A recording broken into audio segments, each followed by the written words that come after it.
Okay, thanks, Mike. Hopefully everyone can hear me. Yeah, my name's Tim Paddison. Thanks for having me, Min South, and anyone from the BTS in the audience. Appreciate your help too, Colin, getting this going. My role as CEO of Fuel Economy Solution, basically we're a solutions integrator of fuel efficiency, energy efficiency. We just started out in hydrocarbon fuels, but we've ended up working in the new transformation green energy space as well. So greener mining, is it achievable and how? I'm going to run through some ideas and you come to your own conclusions. I've come to some at the end. The problem that we have with mining is it's necessary for the future, but obviously it's a big carbon intensive footprint for the now. So we're going to run through questions and ideas for today. That's first things. 2, setting the scene for post-COVID transformation, because that's going to impact where we're at. 3, challenges and mining related risks to net zero. So there are some things related to mining and mined product that create potential risks. Fuel Economy Solution and the Economy Solution Group, we're going to run through what we can do to help on that and some of the technology transformation that we're looking at that might apply to mining. 5, we're going to look at energy and environmental efficiency in mining specifically. 6, the Economy Solution Group generic proposal for mining. And then finally, 7, trends and leaders to watch out for in low carbon. So questions for you today, ladies and gentlemen. Are you interested in just the concept of greener mining? Do you have problems? If so, let's raise them in the Q&As. We might be able to look at them and solve them. Do you want to make cost savings? Do you want to comply with just laws? Do you want to maximize your company potential capability in the green space? Be a new tech leader? Is there a project that we can do that might be able to take your agenda forward as an organization, employees or owners? So today's interactive, obviously, it's about all of us. There's no such thing as a bad question. And if I don't know the answer, I will afterwards have a good go at finding out. Thanks to Mike, I saw at the footnote of his emails something to do with Lord Kelvin saying when you can measure what you're speaking about and express it in numbers, you know something about it, etc. And if you can't express it in numbers, your knowledge is of a meager and unsatisfactory kind. You're familiar with Mike's emails, of course. So I'll try and give you some data. Yeah, I'll try and give you some data. Sorry? Tim, sorry to interrupt you. Could you go full screen in your thing, or can you not see? Okay, so if I'll just say next, Mike. Yeah, next.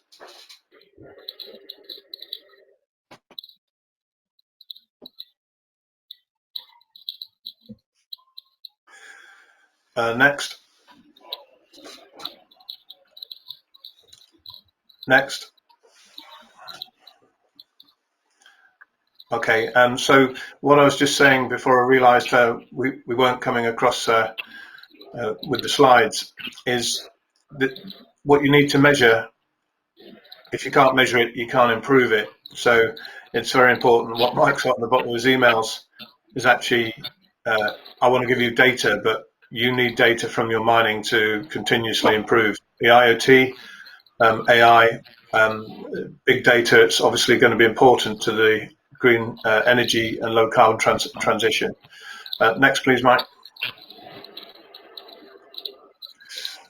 So setting the scene, post-COVID transformation. The biggest companies are showing the way. NTT are improving their energy efficiency of 240 of their data centers. What happens with big companies like NTT and their mineral exploitation will make demands on ICT sectors for impacting mining. So it's important that their business model is actually a good model to adopt. It's around planet community business, but this equates to environment, society and economy, building back stronger, building resilience. So we've built our business model mapped onto the corporates that create the demand for the energy intensity and carbon intensity that we need through minerals and mining. Next, please. So we've got the Paris Accord, and it's going to require huge financing. There are more than enough institutional investment funds available, though, ladies and gentlemen, but they are subject to new climate-related rules. So this presentation and discussion is about the context of TCFD, the task force on climate-related financial disclosures. There won't be green finance; it'll just be finance. So if it doesn't qualify and take us to the climate emergency response required, then the money, unless there's private sector money coming in with billionaires wanting to put money into mining companies, unless they've got cash flow, then they're not going to get the money unless it's TCFD friendly. So it needs to comply. Next, please, Mike. So this is just a press release following from the TCFD task force. Basically, they've got over 1,000 global organizations with $12 trillion available for institutional investment. Mining will need a significant investment to transition to the new low carbon energy systems. Next, please. So some of the challenges ahead, we've got road, rail transport, shipping, coal and diesel power generations. They're a problem with hydrocarbon fuel use and emissions. Waste management. Clearly, mining is one of the challenges in the low carbon transition. Materials technology. We've got cement, steel, aluminium that need to be more clean. And we need them for building societies, and for climate justice, we need to build cities for the South and the developing world, just the way that we have done here in the West and in the developed nations. Water scarcity is a real issue. 61% around the Mediterranean, where there's water scarcity, 61 to 70% of GDP is impacted by water stress. So water and the use of water is important. So in mining, that's going to be critical too. Next, please, Mike. So mining-related risks to a low-carbon transition. Coal is obviously imperative for getting clean coal technologies going, but the Powering Past Coal Alliance is an issue. There's, I believe, a lack of leadership on behalf of the South by the current developed nations.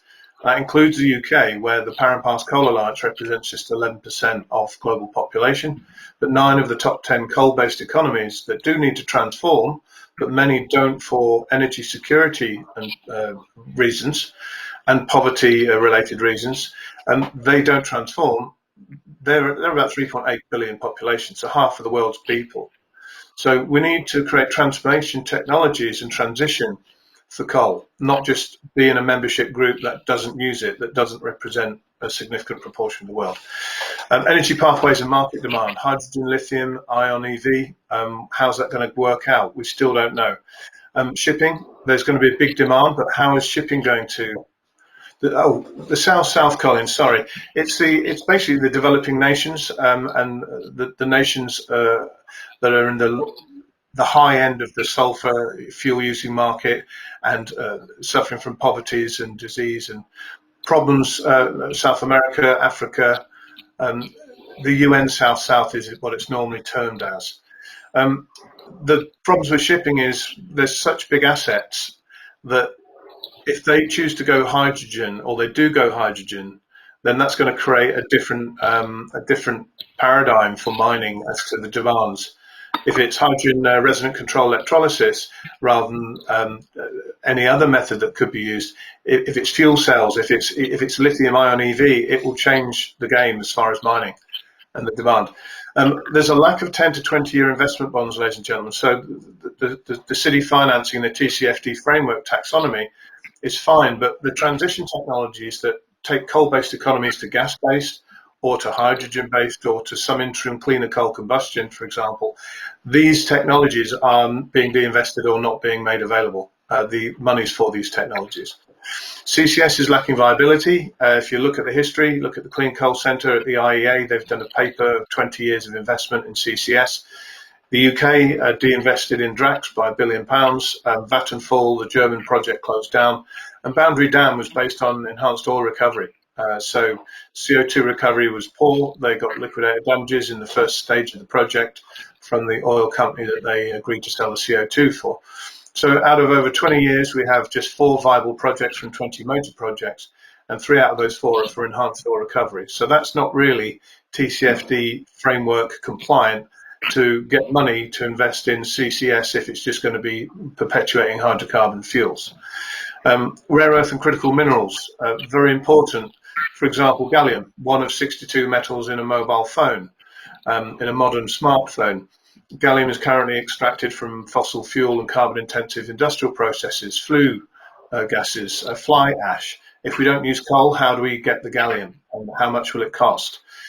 Critical minerals and prices competing for the markets like lithium. I'm not going to go through this in great detail, but Mike, we could skip through some. Could we just go to the next slide, and I'll just mention lithium as an example. So for those of you to get the copy, well, anyone that wants a copy of this presentation, there's a link there to top 7 uses of lithium ion. There's a whole number of things competing for the use of lithium. Next, please, Mike. Obviously, we've got recycling issues, and currently traditional lead acid batteries are more recycled than lithium, and the recycling of the precious metals and rare earth metals, etc., in these technologies need to be better. Otherwise, we're not going to reduce, in the circular economy sense, reduce the mining load as the demand increases. Next, please, Mike. So there's some issues here around improving lithium battery recycling. Next. And the competition.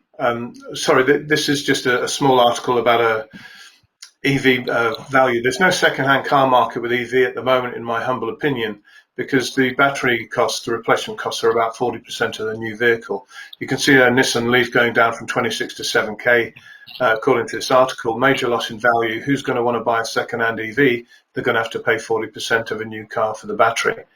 McKinsey Global said there'll be 10 years before there's hydrocarbon parity. So, you know, what's going to happen with that and the demand on the mining industry? Next, please. So there's a whole variety of competition issues. There's a very small amount in the Earth's crust of lithium. And when we look at sick nations, I think there's one more slide on this. Mike, if you can go forward to that. We've got problems with sick nations and heart pacemakers and stuff. Lithium's needed for those. So how are we going to balance the need of the immune system and the function of people's bodies, and the health sector and pharmaceutical sector needing lithium as well for bipolar disorder, for example? How are we going to balance that with the need for EV? Can EV actually, with lithium ion, work with this very sought after commodity? This is just a few issues on battery disposal challenges in front of us. I won't go through them in detail, but clearly it's not a done deal that EV is going to be the final solution for transportation and equipment. Next, please, Mike. So in conclusion, the energy landscape, regardless of the energy landscape, lithium is a precious resource, but recycling lithium is really important to improve the technologies to make that commercially viable. Some markets have gone for lithium ion early, like the UK, in a major way, but hydrogen may still win the day. RCE, resonant control electrolysis, could come in so much cheaper than the other forms of hydrogen, and it could become available very, very quickly within the next 18 to 24 months. Next, please, Mike. So, fuel economy solution. Initially, we were combustion catalyst reseller for 5 years. Then in 2015, we did a presentation called Green Energy CSR to a Volatile World. We were Global Green Future Leadership Award winners that year, and we were stating at that point, combustion efficiency is key to green economy transformation, and especially in the high intensity, carbon intensive industries like mining. Yes, please, Mike, next. Okay, so green economy transformation, an example with coal. It's got to be an economic event, not just environmental. Obviously, we've got to backfill coal with reliable baseload. So renewables, are renewables going to provide that baseload? We've seen issues already. SMR nuclear, now that could give energy security to fill in the gaps and be backup. If we move too fast, we get energy insecurity and economic slowdown. 90% of the world's cement coming from coal, you can see the stats there, 70% of the world's steel, and 50% of the world's aluminium coming from coal. So we need those transformations, and we need hydrogen probably to come along very quickly to clean up the steel and the aluminium processes. Many countries have a coal-fired power plant base, and they don't have the funds or the money for the IGCC technology, which is the cleanest way to burn coal. I do have some backup slides for those of you on CFPP cleaner combustion that get this presentation later. Yes, please, Mike, next.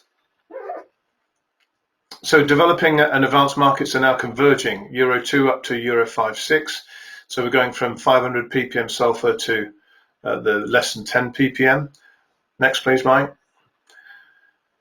And then we have the transformation from the fuels of today. So we've got the coal, the natural gas, diesel, MDO, HFO. Next, please, Mike.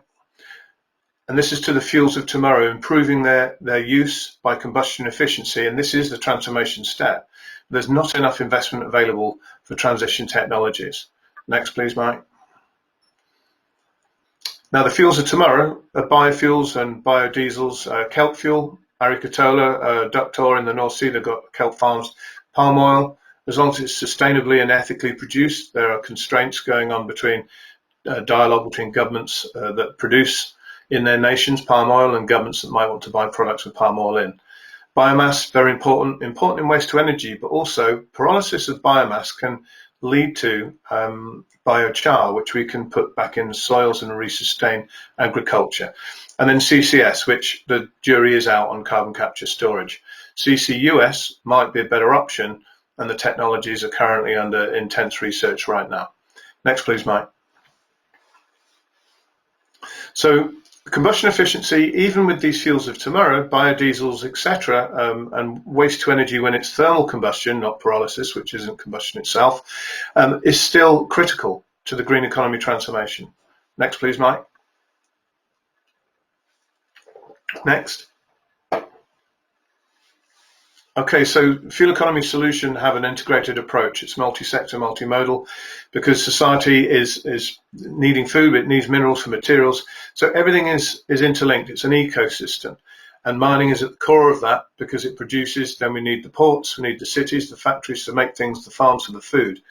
So multimodal transport is key, road, rail, agri. But again, we come back to needing to do more with less. So we need to do more and be more fuel efficient, energy efficient, not just in the future with renewables, but now with hydrocarbon and current energy models. So combustion efficiency is still key and crucial to the low carbon shift, and our technologies are more or less horizontal. Next, please, Mike.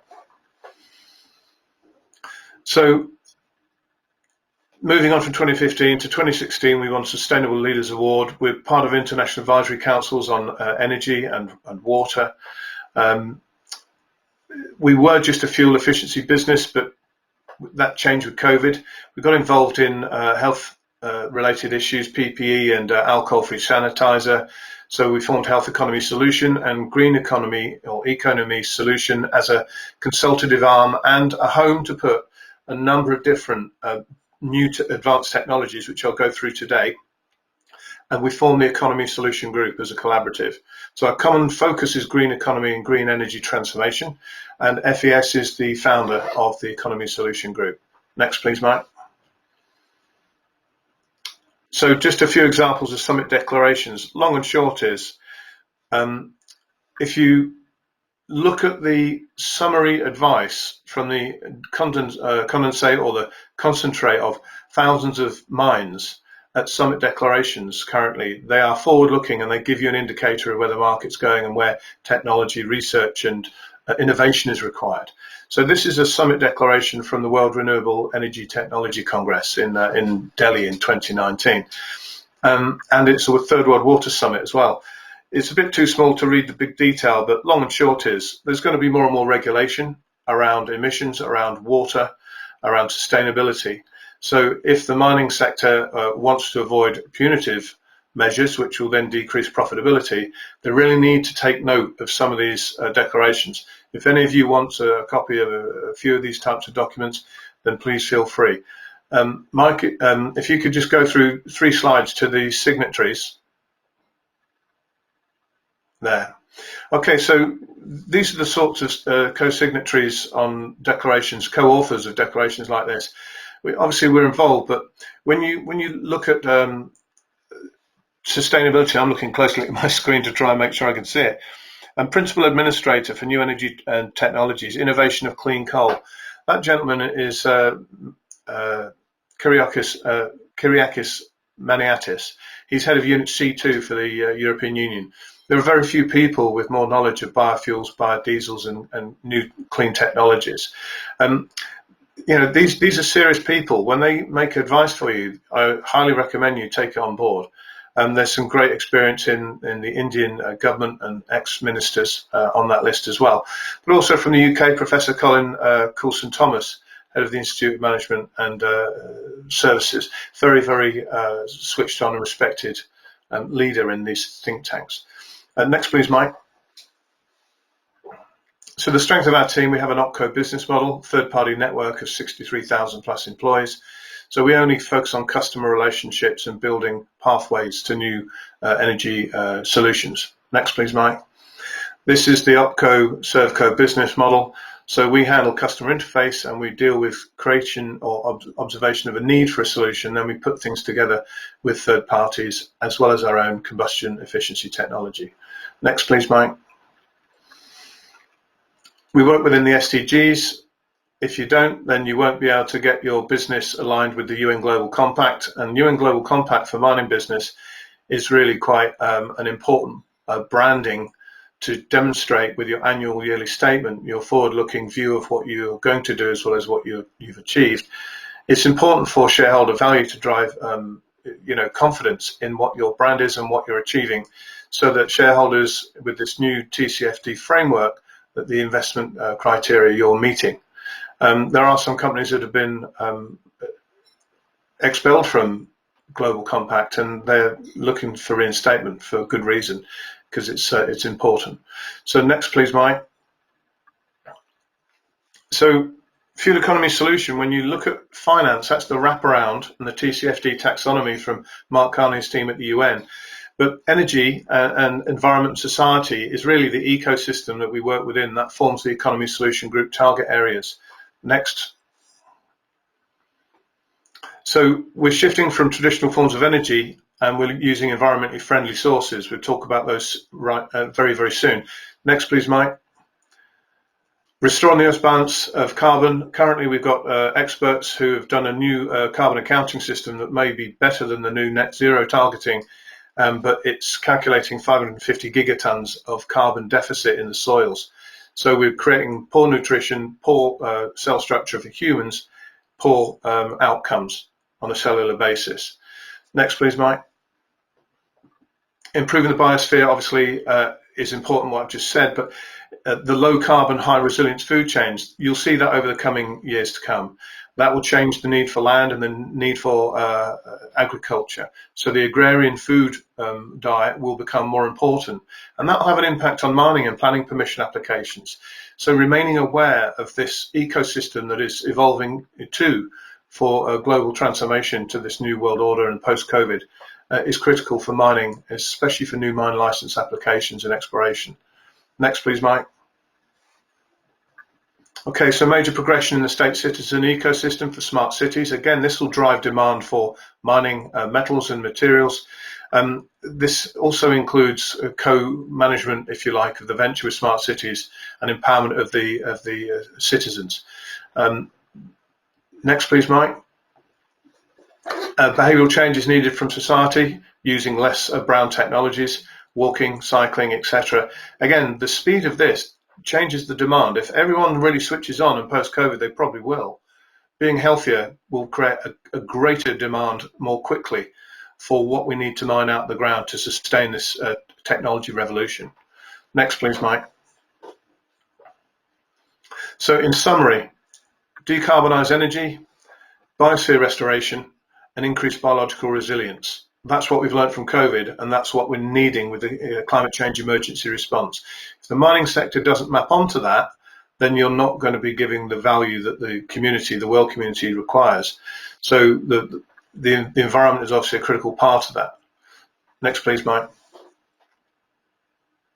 So what we set up with the Economy Solution Group, obviously we've got fuel economy solution around energy, we have health economy solution around the needs of society, things are planned around food and generic pharma and integrated pharma with nutrition, but the green economy solution is all about the environment. Next, please, Mike. So there's a lot of detail here, but I'll just briefly run through, but these are really the areas of technology that you'll see coming into mining more, but some will already be there with some leading miners. Obviously, cleaner coal for coal combustion-based economies, that's important. We can use a lower grade version of our combustion catalyst technology to put into coal-fired power plant, into combustion boilers, but we have a partner that has an even more enhanced outcome that is about to confirm investment in a retrofit in Asia.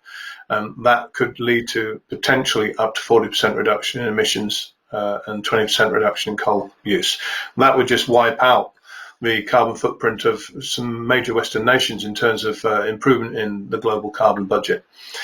Fuel One Catalyst, that's what we do. So hydrocarbon fuels, a mix between energy and environment. If we can get into the Moroccan cement manufacturing industry, we can clean up some of the gasoline combustion because they use gasoline there, not coal. Green mining, obviously critical to industry, to the world transformation. But electric vehicles, is it going to be, lithium ion? Is it going to be hydrogen fuel cell?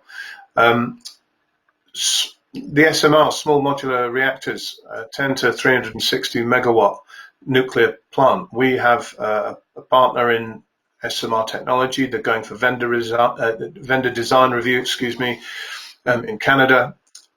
That could be hopefully just a couple of years. If they can come through that and get licensing, build the 2 reactors they're proposing in Canada, then they should be market ready by 2025, 2026, which would be 3 or 4 years ahead of quite a few major SMR developers worldwide, including a UK-based consortium. So Blue Economy solution is around marine-specific propulsion emissions and reduction emissions. There's a variety of things from torque maximizers to, fuel-based things, but also lubricant. And when you talk about transformation from high sulfur to low sulfur fuels, you still have problems with lubricity, and some of the temperatures of the engines of the ships that are going to 0.5% sulfur fuel from 3.5, they've had to slow steam. They've had issues on cooling, and lubricants and cylinder oil on the coolant units are a significant problem. So monitoring that in fuel efficiency and lubricity additive programs is really critical. And these guys transport the concentrate from the mining industry to smelters all over the world. So you look at KGHM in Poland, they have 2 massive smelters near Głogów, but they have mines in other parts of the world, in Chile and North America. So low-cost hydrogen, resonant control electrolysis, so we have a partner in that technology. They're looking at a $25 million plant to produce 1 gigawatt, but that's just the start. The low cost of RCE is possibly going to outstrip the other methods, the alkaline or the PEM methods. Time will tell, but sure as eggs are eggs, if they get a wiggle on, if you like, as we say in England, with this type of hydrogen production, it may well beat a lot of other technologies to the punch and be available for mining in particular. Sustainabond, that's just a biodegradable, it's the world's first biodegradable paper and card adhesive to help 100% recycling of food packaging, etc. And graphene harvesting, this is important for mining and the waste sludges and oils from shipping as well. Graphene harvesting from waste oils, we've got a partner who's looking at a factory build. They've done proof of concept, and they can produce from G1 to G6 grades of graphene. Now, graphene nanotubes, the highest grade, are very, very helpful for coating of the turbines of wind farms to reduce the air traffic control radar interference. Obviously, graphene, if you start grinding it up with glass and putting it with thermoplastics, you could create stuff almost as strong as steel, which would again then change the amount of mining that takes place for iron ore. So there's some really exciting materials revolutions coming, ladies and gentlemen, and we're active in those areas with partners. And graphene is going to be a major, major part of the future. If you start using graphene, and there is one company in Poland who are doing a really good job of it, Graph PV, I think, but they are incorporating graphene into solar panels, and those solar panels have got so much more strength and resilience. There's less fracturing and cracking and less maintenance needed of the circuitry with graphene included. In fact, there's even basalt fiber and graphene integration being considered for materials for potential aircraft that have enough electricity stored within the battery storage within the basalt fiber, and the graphene gives the strength for the structure. So almost sounds like flying rocks, which is something out of a Star Wars movie. But this could be the aviation of the future. So basalt fiber could change the landscape, excuse the pun, for mining if that becomes a really important component of supercapacitors. Waste to energy, very important. Bespoke pyrolysis system we have is called Ecolysis. We also have a partner with a portable thermal destruction system that we're just going through we've gone through the calculations. We've got to go through the prototype being built here in the UK, but we believe it may well deal with asbestos in a very eco-friendly way as well. So that could be a really good thing. So for the mining sector, looking at catalyzed pellets, if you're taking waste crumbed rubber from the equipment you're using, conveyor belts, any other waste on the mine, in the mine buildings, turning those into pellets for energy sources, co-firing for electric production, low-cost clean energy, that's all part of reducing the carbon emissions in Signature. So we have one more on the top right corner I want to mention, that's the advanced SMR nuclear. Obviously the transformation path for coal could be hydrogen, coal to hydrogen, but it could be SMRs, depending on the budget and the available investment money. Investment in coal is not a great, it doesn't exist anymore, but it might be that the TCFD framework may allow investment in a coal to hydrogen or a coal to SMR transformation. Next, please, Mike. So this is a summary of our core brands. The finance is the wraparound for raising money for under TCFD taxonomy. Economy Solution also includes Green Economy Solution for the environment stuff and the partners in those technologies, in hydrogen, etc. And then the health is society driven, really, not mining or technology related to industry. And then ourselves with our core brands. Next, please, Mike. The Mineral Economy Solution is specific for mining. And nuclear is going to be one of the SMR technology, but hopefully that'll be a transformation for mining as well, because if you have EVs underground, let's say KGHM, they've got 1,400 vehicles and equipment underground in Polkowice mine near the Glogov smelters.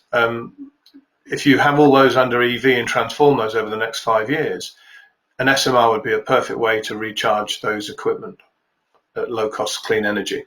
Next, please, Mike. So market-ready technologies we have there. Next, please, Mike. Key sectors, obviously mining at the top for us. And next, please, Mike. We do consulting, so the beginning of engaging with a mining company would be to do a fuel and energy use audit across operations, identify operational cost savings and emissions reduction plan. Validate the entire project lifecycle benefits, including our other technologies from partners, and underpinned by testing validation. Next, please, Mike. So I won't go through the Ecolysis system in detail, but if you just want to flick through to the Queen Elizabeth class aircraft carrier test, Mike, please, the images. Long and short is you can use any sort of waste apart from steel and glass. Keep going, Mike. There you go. HMS Ocean, that's been sold to the Brazilian Navy now, but 2 years of trials. And the next couple of slides, Mike, please. And then Queen Elizabeth class aircraft carriers, 2 units of 1,000 tons of waste on each of those 2. Next, please, Mike. Keep going. One more. Okay, so fuel and energy efficiency in mining. Obviously, many mines have isolated locations, so they need to generate their own power. Wear and tear and the repair and maintenance is a big problem with the fuel, with the variable fuel qualities, and using up mineral resource being mined in the coal mining. Obviously, you might burn that in your power station to fire the mine up. Major waste being generated, and washed coal, byproduct like coal dust, can be used for circular economy. Next, please, Mike. So OEMs in mining, they have challenges with the aggressive fuels, especially in the developing markets, developing emissions control markets. The ex-leased assets that they've resold into developing markets can be lower sulfur equipment, engine equipment, and the higher sulfur fuel is very difficult for the equipment to be effective. Obviously, we're willing to work with OEMs regarding our combustion technology, but there is an issue with third-party aftermarket technology that OEMs tend not to want to use it. This is not going to be very helpful when their clients need to reduce carbon emissions and reduce fuel use in the face of the new requirements and regulations coming in. Next, please, Mike. Please keep going. Next one. Okay, so we've got three different products on the combustion side. One is for internal combustion engines. One is for open flame boilers. The first one is a powder. The first one is a liquid. The USI 2000 is a powder, which is 98% pure organometallics, and that won't have any iron filings going around an engine because it's in a combustion chamber. So that's the grade that we would use at about half the cost of the very high purity product. And the USI 3000 is very high grade, again, like the 1000, but it's in a powder form. You dissolve that into day tanks for shipping, for example, or large bulk fuel supplies on the mines. Yes, next please, Mike. So this is the area of impact. We don't change the properties of the fuel. When we add a fuel-borne catalyst, we just change the way it burns and the way it combusts. So if you look at the properties before and after putting the FBC into a fuel supply, you'll find there's no change. It's just when it starts to inject into the fire deck and combust. Next, please, Mike. Hydrogen fusing is one of the two main features. We get some hydrogen ions in the product that help to initiate the combustion sooner. So we don't change peak temperature, but what we do is get a longer burn, and we get a slower, a shorter ignition time. Improved combustion efficiency, obviously, through early speed to ignition, and a slightly hotter burn over the combustion curve. Next, please, Mike. One of the biggest radiant heat losses in internal combustion engines, many of which the equipment on mines are using, is the radiant heat loss. Heat transfer control function of our technology enables a cleaning up of the fire deck, reducing the carbon deposits, and in boilers, in coal-fired combustion boilers would be slag, but burning off through combustive action the carbon and then laying down a nanocatalytic layer, ferric oxide layer, for example, and that would help retain energy of combustion, heat of combustion inside the chamber for longer. So you get slightly higher gas pressure earlier in the stroke, and what this does is it gives you more instantaneous torque. So you can get up to 11% more power, but basically for steady state equipment like power generators running in a mine, you basically just want that to run all day at less energy for the same fuel. Next, please, Mike. So expected minimum improvements are there, 10% plus in the very roughest of fuels, but 8 to 10% off your fuel bill in a sort of a Euro 2 fuel market is still very much worth shooting for, and it could save a lot of money. Healthy reductions across all greenhouse gases, an example coming up next, please, Mike. So these are the test results. We can flick through the tables, Mike, but this is just a summary of the country test results around road transport, mining, power generation, and shipping. Next, please, Mike, over the next three. Keep going. Yeah. Okay, so the first step is a test proposal or a concept paper. This is a paper, for example, that was carried out a study in University of Tallinn in Estonia. Long and short is changing the combustion in older trucks, 34-ton Mercedes-Benz trucks, from Euro 2, Euro 3 and Euro 4 standards. These are old equipment, typical to some older mining equipment underground as well, but they were using ultra-low sulfur diesel.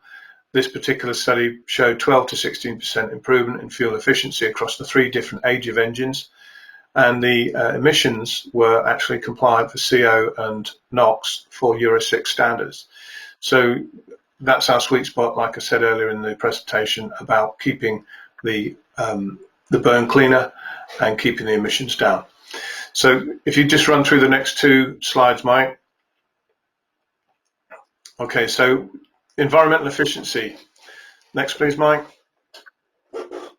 This is an example with and without the product. On the right-hand side, you see the use of the catalyst. On the left, not. If you multiply that throughout mines, it might well reduce workload on ventilation when you're using high sulfur fuels in your operation. Next, please, Mike. And please keep going. We've just discussed this earlier. And one more. Okay, so we have a generic mining proposal. Flexibility for OEMs. We can work internationally to support different operations. Fuel quality shift, where they've got the higher sulfur engines using cleaner fuels. Obviously, that's happening all over the world now with the Euro 2 to Euro 6 transformation. Ex-lease low sulfur engines, which we've touched on, higher quality lower sulfur engines that might have to run on slightly higher local fuel, higher sulfur fuels.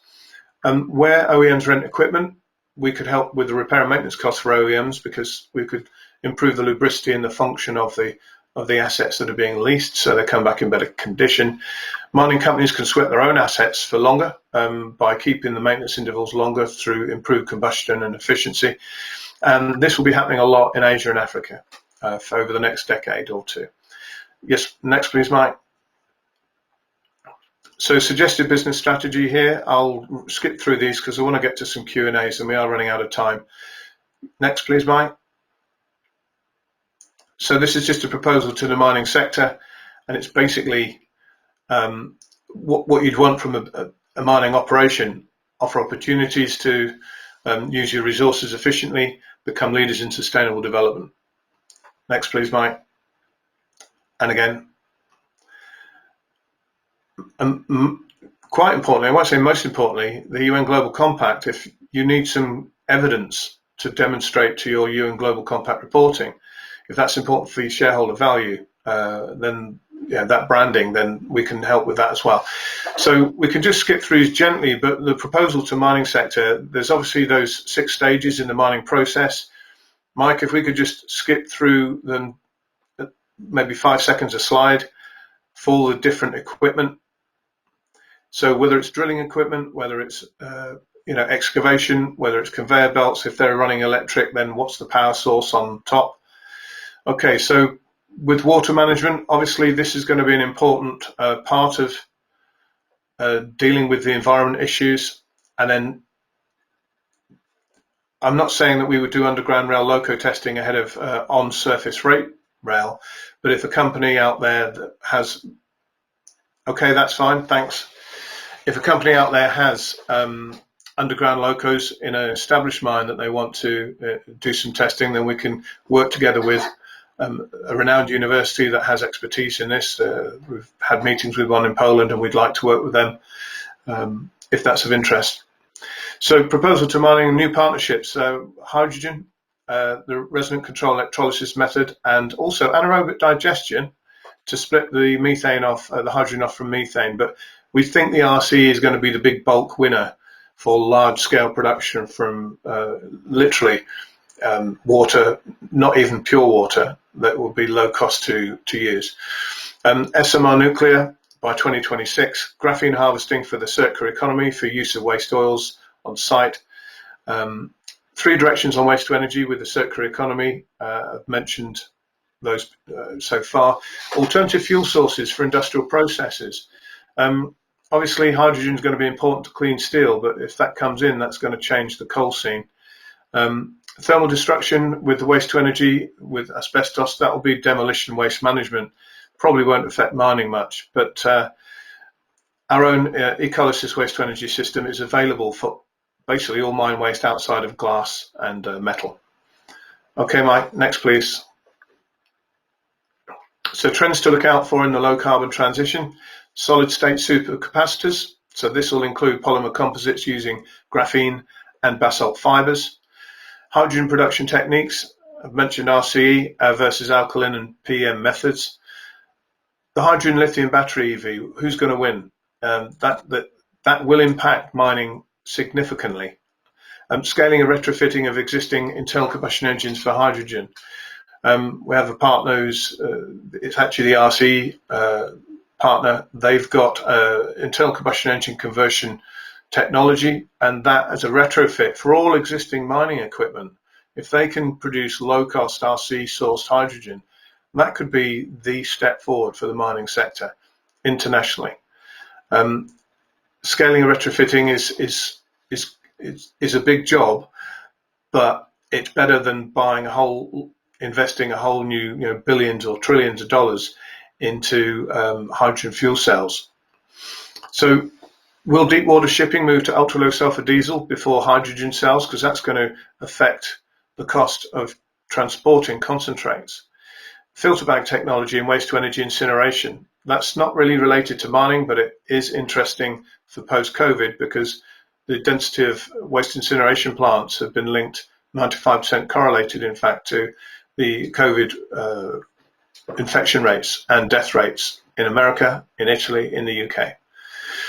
Sequestration of pyrolyzed biochar back into the atmosphere, the biosphere, that's going to be important for the ecosystem of the global carbon budget, and then creation of clean coal to SMR or coal to hydrogen and pathway that's investable by the institutions.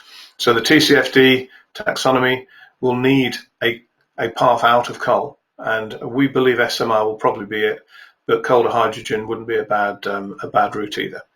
Next, please, Mike.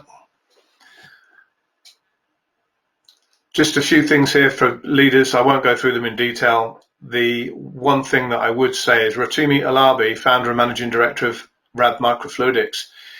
He's got the most thing relevant to mining and to fuel economy solution. He's got a microchip with 5 20-micron channels that through hydraulic pressure pumps through oil, or could be a lubricant, could be cylinder oil in a marine coolant engine, could be mining equipment. And he can put this chip into inline real-time processing for damage micro trace parts of metals and the other parameters that you'd measure to see if an oil or a fluid or a lubricator was working properly, and whether a fuel efficiency additive program to improve fuel efficiency and emissions was damaging the engine or improving the function of the engine.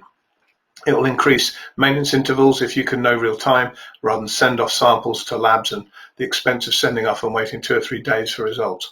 His equipment, either on a bench around the corner from equipment that's being used or in line, will actually be able to take 20 to 30 readings just on the bench manually a day. So this is going to transform diagnostics for cleaning up and decarbonising the mining sector using ICE, using internal combustion engines. I think that's about it. Mike, can we just try the next one? So is greener mining achievable now, and how? Next, please. In a word, yes, but it does require embracing of existing technology for combustion efficiency. The OEMs need to sort their politics out on aftermarket, because if they continue to try and de-risk their business model by not allowing aftermarket technologies, clients that come to renew where they buy their equipment from might decide not to buy their equipment from those OEMs that won't allow technologies like we offer that are genuinely effective to actually be used. I would suggest that mining companies can invest in new pilot R&D with green tech providers like us and our partners, because those projects could be the groundbreaking, excuse the pun, breakthroughs that we need to adopt across the mining industry to clean things up. A major investment is needed, and if we do pilot projects together, we can then get the TCFD taxonomy investment framework behind us, because we'll qualify, because we're helping the climate, we're proving the carbon credit savings on a technology solution, as well as the commercial savings to the mining company and the board. Obviously, better alignment with investment, we generate higher asset value because we have the money from the city to, or the pension funds, whatever, to adopt these new technology transformation paths in mining. But that will put the shareholder value up. Obviously, that will reflect in better confidence and more investment in what we need moving forward. So yes, we can do it, but these are suggestions of what we need to do to make it happen. Last slide, please, Mike. So thank you for listening. Sorry it's taken a fair while and we had some difficulty getting started. If we don't get through all the Q&As, please email me at ceo@fueleconomysolution.com. My number's there for WhatsApp.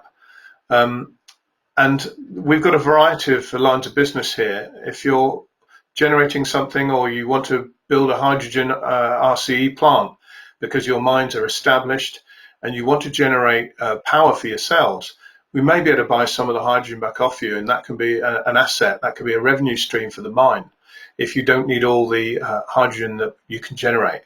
So there's a whole circular economy here in the macro economics of mining, and you may choose to take some of those steps with Fuel Economy Solution and the Economy Solution Group.